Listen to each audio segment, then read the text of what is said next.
What happens when a franchise as iconic as Blade gets lost in production chaos, script rewrites, and studio indecision?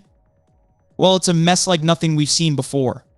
From constant writer and director changes to budget cuts and a storyline that nearly sidelined Blade himself, this reboot has been on a 5-year roller coaster heading straight for disaster. Marvel brought in Mahershala Ali to breathe new life into the character, but with endless delays, drama, and even a rumored lead shift away from Blade, how long can he hang on? Today we'll uncover the shocking decisions behind this reboot and why, after years of failed attempts, it might just be time to let Blade rest. Get ready for a wild breakdown of everything that's gone wrong and what it means for Marvel's future. Among the superhero films that have risen and fallen over the years, Blade always held a special place. During a time when comic book movies were often campy and over the top, Blade took a different path. It embraced a dark, edgy style complete with gritty action, intense violence, and an R rating. Out of all the cinematic superheroes that have come and gone over the years, I've always had a real soft spot for Blades. At a time when comic book movies were being Joel Schumachered into the ground in a blaze of campy neon silliness, Blade had the guts to be dark, violent, gritty, and R-rated, starring a Wesley Snipes who was at the apex of his career, and giving us a cool, brooding anti-hero who made Batman look like a Rings of Power superfan. Goofy 90s CGI aside, it was great stuff that soon became a cult classic.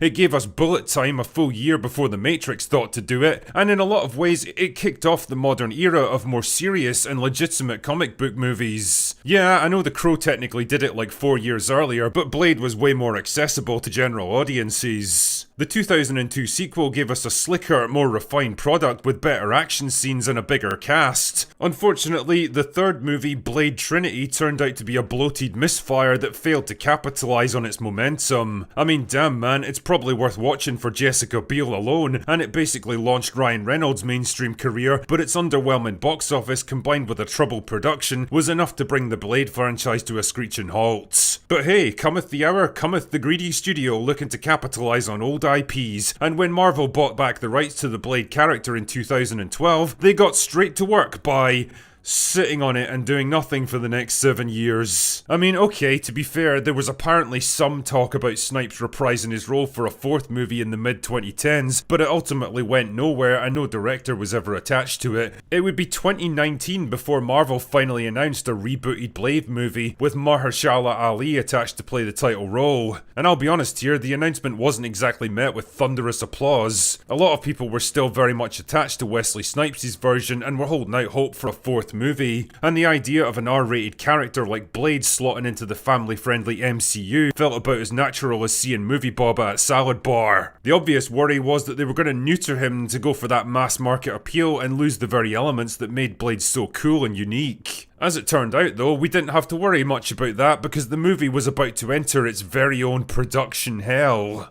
Not much more was heard about Blade until 2021, when Stacey Osei Kuffour was hired to write the script. And if that name sounds vaguely familiar to you, it's because she helped to write the god-awful Watchmen series that was so popular it got scrapped after 1 season.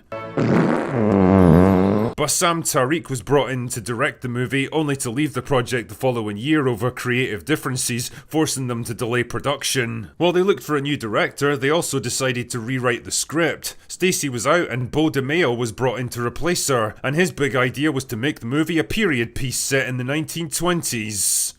It's a bold strategy, Cotton. Let's see if it pays off for him. Anyway, funnily enough, he left and got replaced by Michael Starbury, now the third writer to work on the project. And good news, they'd found a new director. Yann Demange, a French filmmaker with a grand total of 2 movies to his name, was brought in to handle directing duties. By now, the year of our Lord was 2023, a full 4 years after the movie was announced, and they apparently still couldn't get the script nailed down. Eventually, Starbury left and got replaced by Nick Pizzolatto. The 1920s idea was scrapped and the project was moved back to the present day. Finally, they seemed to be making some progress. Then, the writer's strike happened, shutting them down again. Shit man, if you told me that somewhere, somehow, a voodoo witch doctor had put a curse on this film, I would absolutely believe you because they just couldn't catch a break. By late 2023, things were looking grim. Ali was getting frustrated with the project and threatening to walk away, and really, who could blame him? That same month, Variety revealed that the planned script would have been female-led, because of course it had to be. It would have been all about the girls learning important life lessons, and would have seen Blade relegated to a fourth-place character in his own movie. Wesley Snipes, who was at the peak of his career, brought the character to life as a fierce, no-nonsense anti-hero, making Blade feel miles apart from the overly stylized superheroes of the era. Sure, the CGI was a bit rough by today's standards, but Blade quickly gained cult status, even debuting bullet time effects before The Matrix popularized them. In many ways, it marked the start of a more mature approach to comic book films. Of course, The Crow might have opened the door to serious comic adaptations years before, but Blade reached a broader audience. The 2002 sequel took everything up a notch with sharper action and a bigger cast. But then came Blade Trinity, which tried to expand on the formula but ended up falling short. Despite star power like Jessica Biel and a breakout role for Ryan Reynolds, it faced production issues and its box office performance suffered. That stumble marked the end of the franchise for a while. Fast forward to when Marvel reacquired the Blade rights in 2012, fans were hopeful, especially with whispers about Wesley Snipes possibly returning for a fourth film, but the studio didn't move forward. For years, Blade sat on the shelf of potential comeback, waiting to happen until Marvel finally decided it was time to give the vampire hunter another chance. It wasn't until 2019 that Marvel officially announced a Blade reboot, this time starring Mahershala Ali in the iconic role. However, the news didn't exactly set fans alight. Many still felt loyal to Wesley Snipes' version and held out for his return in a fourth film. Plus, with Blade known for its R-rated, intense nature, fitting the character into Marvel's family-friendly universe felt off. Fans were worried that the essence of Blade, the dark, gritty elements that made him a standout, would be watered down to suit a wider audience. But soon these concerns took a backseat, as the project quickly veered into production chaos. It wasn't until 2021 that Marvel brought on Stacey O'Shaughnessy as the scriptwriter. Her work on the polarizing Watchmen series didn't inspire much confidence, and before long, the movie's progress came to a halt. B.J. Blazkowicz was then hired to direct, only to leave the project the following year due to creative disagreements. As production stalled, Marvel had to find a new director and start rewriting the script. Stacey was out, and Blade took yet another turn with Bob DeMeo now in charge of the screenplay. DeMeo's bold idea? Set Blade in the 1920s, making it a period piece. It was a risky move, but things didn't last long on that front either. DeMeo soon departed, and Michael Starbury became the third writer attached to the reboot. Meanwhile, they also brought on Yann Dienge, a French director with just a couple of films under his belt. By 2023, 4 years since the reboot's announcement, the team still hadn't pinned down a finalized script. After Starbury left, the production enlisted Nick Pizzolatto as the next writer. They abandoned the 1920s setting and brought Blade back to a modern-day storyline, sparking a little hope that the film might actually get moving. But just as it seemed like things were looking up, the writer's strike hit, bringing everything to a standstill once again. If you told me this film had been cursed, I wouldn't be surprised. By late 2023, it was clear the Blade reboot was in serious trouble. Ali, frustrated with all the delays and chaotic changes, was on the verge of quitting, and who could blame him? That same month, reports came out that the script would shift focus to a female lead. Apparently, the story would center on a new female character's journey, sidelining Blade himself.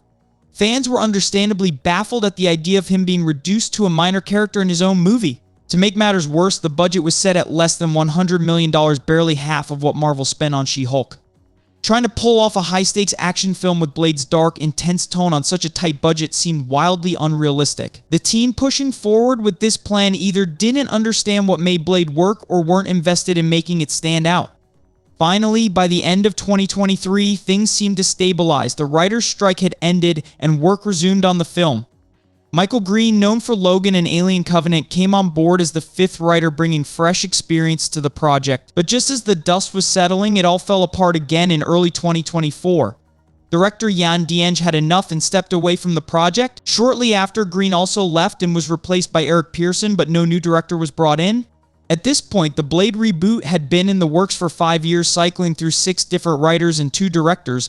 It was starting to feel like a lost cause with so many setbacks, it was hard to believe anyone thought it could succeed. So here we are at the final chapter of this turbulent saga with the recent news that the Blade reboot has been put on indefinite hold, which in industry terms often means it's essentially shelved, and given all the chaos surrounding the project, this might just be the best possible outcome. From the strange concept of setting Blade in the 1920s to rumors of sidelining him in favor of a different lead, it seemed like every new development was taking the project further from what fans loved about the character. It's frustrating to think that while Marvel was quick to fund series like Agatha, She-Hulk, and Echo, which haven't exactly lit up the screen, they expected Blade to thrive on a shoestring budget.